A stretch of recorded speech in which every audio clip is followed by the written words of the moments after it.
Bem-vindos a uma análise que vai muito além das manchetes.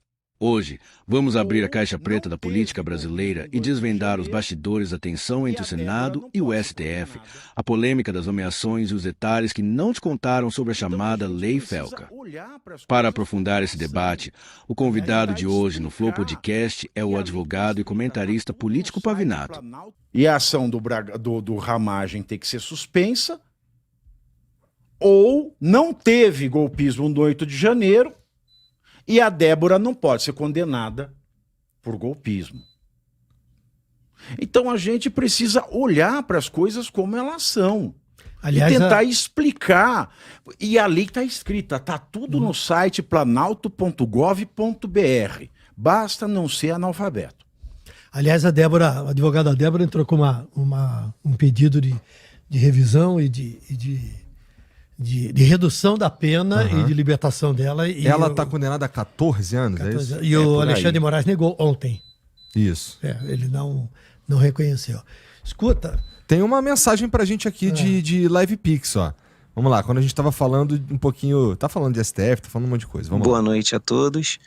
Numa eventual escalada dessa tensão entre os Estados Unidos e o Brasil, e havendo uma ruptura entre os poderes, deixando o Supremo isolado, e havendo inclusive impeachment aí de ministros do STF, o que vem depois disso? Como é que vocês avaliam o cenário do país depois desses acontecimentos?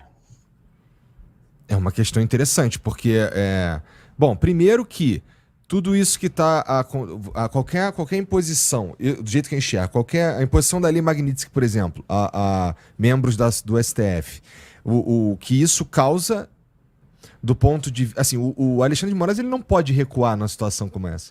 Porque se ele recua numa situação como essa, ele se coloca ele meio que arregou para os Estados Unidos e seria... A opinião pública seria de não estar defendendo a maneira como o Brasil deveria...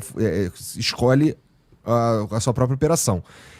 Então ali, o máximo que pode acontecer do jeito que eu enxergo é a possível criação de um mártir, inclusive, né? Que é o Alexandre de Moraes tomando essa aí pela galera. E eu também acho que ele se passa, tem um monte de excesso e jeitos esquisitos de lidar com as coisas.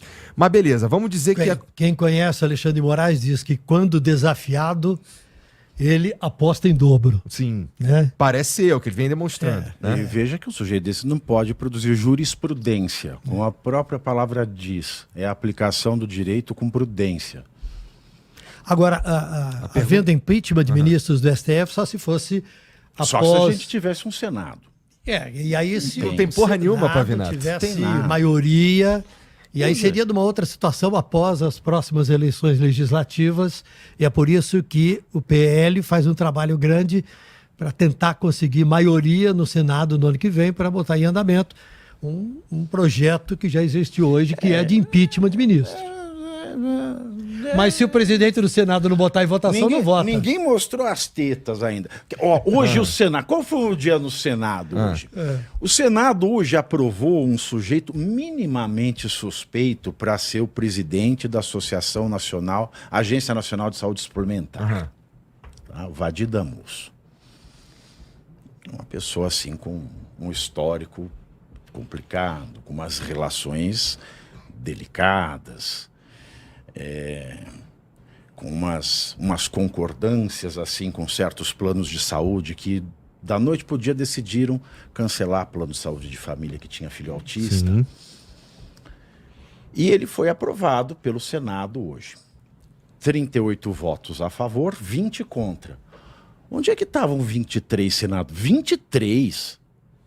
23. Numa terça-feira. Onde é que estavam 23? Aí depois... Para cair mais o cu da bunda ainda, a Comissão Especial do Senado aprovou um nome para a ANAC de um sujeito que foi mandado embora do Banco do Brasil por justa causa. Sim. Meu irmão, e ele ainda fez maracutaia com dinheiro público, assinou um acordo de não persecução penal e pagou 2.400 contos e se livrou. Onde estão os 350 mil que sumiram? Ninguém sabe. Ele pagou 2.500 para não ser investigado, para não ser processado. Então você fala que tem Senado? Tem nada. Aí vem o outro lá, o rascunho de Chiquinho Scarpa, o Hugo Mota. Ah, tá. Vem o Hugo Mota, não, com todo respeito ao Chiquinho Scarpa, eu falei que ele é o rascunho, que ele não conseguirá jamais, né? Ele põe o cabelo, ele penteia o cabelo, passa o Gumex dele ali, tá, parece um elmo. Gumex é novo, Gumex. Parece a cabeça do Hugo Mota parece um elmo, parece um mini crack, assim, só falta ele ficar assim com a cabeça. Ele pegou, abriu uma sessão com 4 deputados, nós temos 513 deputados nesse país. E aprovaram aumento agora para 500 e tralalá. 500 e sei lá, fizeram uns 30 a mais aí na conta. Bom, para aprovar a urgência do projeto de lei contra a adultização infantil. Que deverá, talvez, entre em votação amanhã. Bicho, o Gumex cresceu vendo Carla Pérez no Gugu, bicho. A gente sobreviveu vendo a banheira do Gugu. Aí vem me falar em adultização com urgência. Que urgência tem isso? Quando alguma coisa estoura na internet com a força que estourou, isso Sabe o que é urgência no Brasil? Sabe o que é a lei no Brasil hoje? Sabe o que Sabe quando um pedófilo vai preso no Brasil? Quando ele comete um ato sexual ou libidinoso com uma criança de 13 anos ou menos.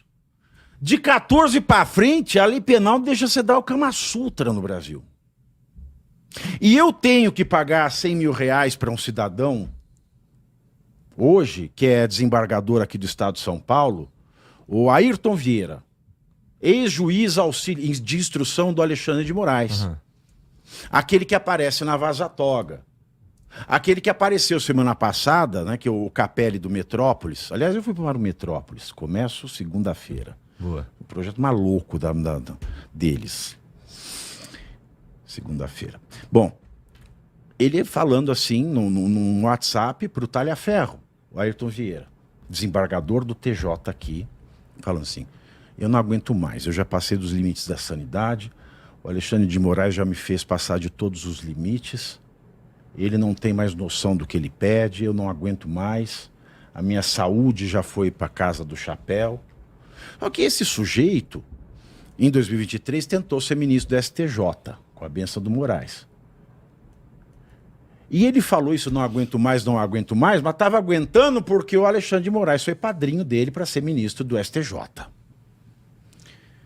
Mas daí, quando começou a corrida, eu peguei e li uma notícia antiga dele. Em 2014, aqui no TJ, um caso de pedofilia, que é o estupro de vulnerável, um fazendeiro de 70 anos foi pego na sua caminhonete em Catanduva com 2 meninas, uma de 14 e uma de 13, as 2 eram irmãs.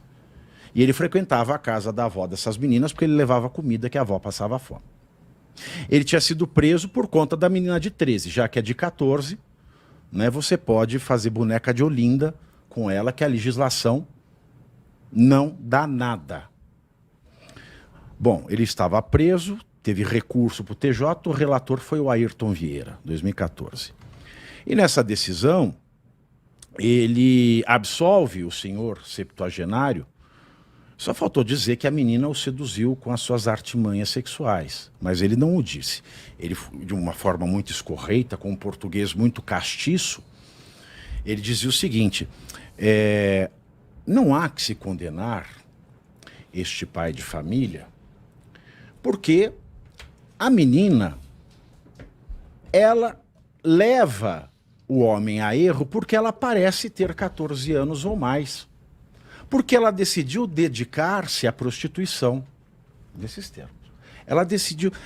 quem se dedica à prostituição e ainda faz uso de substâncias estupefacientes e de álcool, parece ser mais velha. E ainda ele usa uma expressão... Obrigado por nos acompanhar até aqui.